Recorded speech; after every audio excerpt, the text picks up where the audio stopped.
Hey guys, welcome back to another video, and in this video I'm going to show you how you can fix your problem when it says the referenced account is currently logged out and may not be logged on.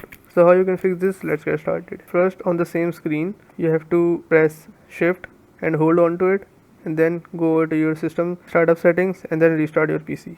Make sure when you're clicking on restart you are holding shift key. Once you do this will open.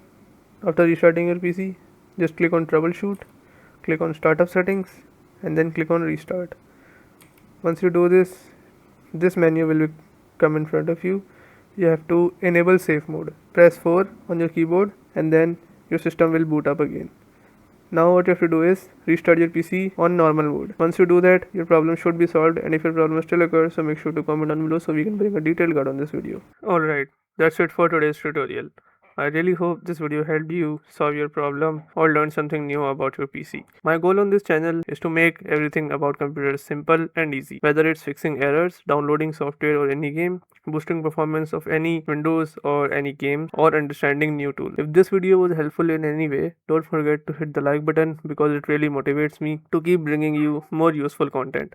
And if you're new here, make sure to subscribe and turn on the notification bell so you never miss any future tutorials, tips, and PC fixes. Also, if you're facing any issues or have any questions related to computers, Windows, software, or anything technical, drop them in the comments. I read all of your comments and I'll try my best to help you out. Thanks a lot for watching. Take care of your system, keep learning, and I'll see you in the next video. Thanks for watching.